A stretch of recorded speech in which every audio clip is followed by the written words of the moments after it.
Outro 5 sa Radyo Pilipinas. Magandang hapon po. Magandang hapon po sa lahat. Ayan, oo, natikman na namin last time yung ano, yung inyong dalang puto at talagang wala akong masabi. Hindi ko ma-explain kung ito ba ay kombinasyon ng ng bigas at ng harina o may iba kayong may iba pa kayong sekreto na sinangkap doon o puno lang talaga ng pagmamahal. Opo. Yung inyong puto. Ayan. Kasi 'di ba ang inyong pwesto pala ay nandito sa May Kalayaan Avenue lang Opo. Dito sa Quezon City. Katuna Village. Si Katuna. Oo, kasi hindi ko napapansin kapag dumaraan ako dyan sa May Kalayaan So doon pala kayo sa may gawin na ng si Katuna. Oo.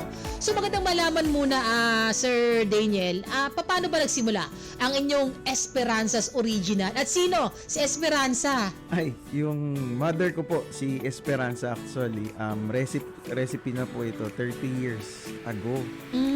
Kaya lang po noon, ang nangyayari, per order lang kung mga kakilala, pag may umu-order, saka lang niya po niluluto. Pero hindi po talaga siya established na negosyo. Simula noon. So mga 90s nagsimula itong Opo, 1994 po. Paano ito naging naging isang full blast na negosyo? 2 years ago po, actually hindi na po ako umabot dun sa i-confirm ko ba kung masarap yung puto or hindi. So 2 years ago po, nag-decide na ako parang iba na po yung urge sa akin. Gawin ko na kaya itong negosyo. Kasi alam ko naman na masarap, kailangan ko na lang buuin yung pinaka-negosyo, lagyan po ng brand, tsaka ipakilala sa market. Alam ko po, mabibenta kasi masarap po yung puto talaga, tsaka high quality. Kaya po, 2 years ago, nung sinimulan ko yung puto. Bago pa lang. To think na 1994 pa ito, sinimulan na gawin ng inyong ina. Opo. Ayun. Ano ba yung tingin mo kaibahan ng inyong puto sa kadami-raming puto at iba't ibang klase ng puto sa merkado? Kasi 'di ba merong putong pulo, may puto binyan, mga ganun, 'di ba? O may puto sa Kamanava area, sa Navotas, 'di ba? Yung Malabon, marami din diyan puto. So ikaw sa tingin mo, ano yung pinakaangat ng inyong puto? Bukod po dun sa, syempre, yung original recipe po nung nanay ko, ang tingin ko po is yung freshly made. Kasi po, nung napansin ko, ang mga customers po, ang expectation nila, ang puto, medyo malamig na. So sa amin po, talagang sabi ko hindi pwede. Dapat pag per order, tsaka pa lang lulutuin. Kaya po yung natikman nyo, mainit-init pa. Kasi po, freshly made po talaga yun. Kumbaga kapag po may umorder, 30 minutes to 1 hour lang, tsaka pa lang po siya lulutuin. Tsaka bukod po dun, to ensure po yung high quality ng product, kailangan po maganda rin yung ingredients. Yung inaangkat po nag-aangkat po kami ng fresh na itlog galing Bulacan, parehas po ng itlog na puti at saka itlog na pula. Yung po yung ginagamit namin. Kaya po sigurado na quality din po yung product. Oo, siguro yun nga rin yung isa sa mga sikreto ng inyong puto na yung nga mainit-init pa Opo. kapag kinukuha para mas mas fresh yung dating 'di ba? Kasi kadalasan nga galing ng ref, 'di ba? O kaya nalamigan na kasi Opo. nga maghapon ng itinitinda. Opo. Nag-training ba kayo para lalo pang mapaigi yung inyong business para maging mas marketable ito? Ako po ngayon, nag-aaral po ako ng entrepreneurship para po mas matutunan ako mapalaki eventually yung negosyo. Kasi mahirap naman po na papalakihin ko yung negosyo tapos hindi ko alam kung ano yung pinapasok ko, sobrang high risk po. So, up until now po, nag-aaral ako ng entrepreneurship para po matulungan ko lumaki yung negosyo. Ano pa yung ibang mga tinitinda ninyo bukod sa puto? Meron pa ba kayong ibang products? Sa ngayon po, wala po. Puto lang po, dalawang klase. Yung isa po, cheese, double cheese. Yung isa naman po, salted egg. Yun lang po. Kamusta yung kamusta yung negosyo ninyo ngayon? Kumpara nung unang taon, masasabi mo ba na mas maganda yung takbo ngayon? Opo, kasi actually hindi na po kami masyadong magma-market. Pero naniniwala po kasi ako dun sa tinatawag na word of mouth marketing. Tipong nakikwento po ng nakatikim sa ibang tao, bumili ka dyan kasi masarap dyan. So nagiging exponential po yung pagbili ng mga customer. Nirekomenda kayo ng kakilala ko, ng pinsan ko, ng kamag-anak ko, masarap daw yung puto nyo, pa-order niyo. So, yung nangyari po, dahil mas maraming nakakatikim, mas malakas po yung benta. Kumbaga ano yung market ninyo? Nasa class A ba, B, C, D, o ano bang masasabi ninyo? Pwede ko pong sabihin nasa C at sa D po may bumibili kami.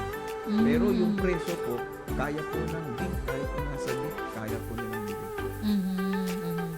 Ilang branches na meron kayo? O ito pa lang sa may Sikatuna? Nag-iisa pa lang. Nag-iisa pa lang. Oo. So, balak ba ninyo mag-expand at yung inyong stores at maging yung inyong mga products? Opo, actually, awa po ng Diyos kung mapapagbigyan, makapagdagdag po ng konting produkto ngayong taon, kahit isa, dalawa. Tapos po, by 2025, isang branch pa po siguro na mas malayo dito sa location namin para po mas maabot namin yung mas malalayong customer. Pero kayo, talagang tubong Quezon City kayo? Dito po ako pinanganak pero lumaki po kami sa Bataan, yung buong family. Ayun, so baka doon nakuha ng nanay mo yung Opo. yung paggawa ng puto. Opo. Doon na rin po nakuha yung hilig na pagluluto, paggagawa ng mga kakanin. Maitanong ko lang, magkano yung pinakamura ninyong order? Kumbaga ilang piraso yung pinakamura ninyo na puto? Sa yung salted egg tsaka yung sa cheese. Yung 12 pieces po na double cheese, 110. Tapos po yung 12 pieces na salted egg, 125 pesos. Pero alin doon yung mas mabenta, yung salted egg o yung cheese? Parehas po kasi depende po sa preference ng binibili ko. Oo, kahit ako pareho kong gusto kasi maganda yung naglalaban yung alat dun sa tamis Okay. 'di ba? Hindi siya nakakaumay, 'di ba? Ayan, yung iba kasi 'di ba, nag-aano pa sila gumagawa pa sila ng mga puto pao, 'di ba? Mga kutsinta yan ang kasama ng puto, 'di ba? Kutsinta. So baka eventually pasukin yun na rin yan, Opo, tsaka pansit. Ayan, oo, panghanda talaga. Oo, panghanda talaga. Paano ba makaka-order sa inyo? Physical store at saka sa online? Pwede po kayong pumunta sa aming store. Ang address po namin ay 12 Malihim Street, Sikatuna Village, Diliman, Quezon City. And pwede rin po kaming i-message sa aming Facebook page. Esperanzas Original, makikita niyo na po. Mabilis ba sumagot doon? Ay, opo, mabilis po. Meron pong mga staff na sumasalo. Oo. Mga hanggang ano yung opening ninyo? Opening time ninyo tsaka closing. Ang pinakamaaga pong pwedeng mag-pick up from 7 a.m. Pwede po kami magluto as early as 6 a.m. Tapos yung last order naman po namin, 7 p.m. Cut off. Opo. Tapos 8 p.m. po yung pinaka late namin pwedeng i-deliver. May naiisip ka na ba na kumbaga ano kayang magandang flavor ng puto na isunod sa salted egg tsaka sa cheese? Actually, nasabi nyo na po yung puto pao. Kasi wala, di ba po ang puto pao may asado or may karne siya sa loob. Oo, may bola-bola pa nga yata Yun po yung nasa isip kong isunod talaga. Actually, meron na po akong posting doon sa puto pao. Kailangan na lang pong i-lunch sa market. Kasi kahit ako mahilig ako sa mga kakanin Lalo kapag masarap yung pag may kasamang ang pansit o kaya palabok, 'di ba? Panghandaan lang yung peg niya, 'di ba? Ayan. So ano na lang yung gusto niyo maibigay na payo do sa mga gustong pumasok sa pagnenegosyo? Kailangan lang po siguro gawin kasi hindi po mangyayari yung isang negosyo kapag po iniisip lang natin and eventually matututo. Wag po tayong hihinto sa pag-aaral sa pagnenegosyo kasi unending learning po yan Kahit ano naman po siguro ang career, kailangan nating mag-aral na mag-aral para hindi tayo mag-fail.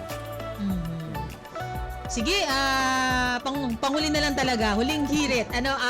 Ayayahan nyo na yung ating mga kababayan, lalo na yung malapit dito sa sa Quezon City o mga taga Metro Manila na tikman ang sarap ng Esperanzas Original Puto. Sige po, inaalok ko po sa inyo yung aming product ngayong hapon na Esperanzas Original Puto. Pwede po kayong mag-message sa aming Facebook page or tumawag po dun sa mga contact number para po sa order. Ngayon po, Metro Manila pa lang po ang aming sinaserve pero samahan niyo po ako magdasal para makadami tayo ng branches. Yun lang po, maraming salamat. Oo, order ako sa inyo one of these days. Ayan, maraming salamat Sir Daniel and more success and more power sa inyong negosyo. Salamat po. Si Ginoong Daniel Kenneth Cruz ng napakasarap na Esperanzas Original Puto para sa ating #Tuesday Trade. Magbabalik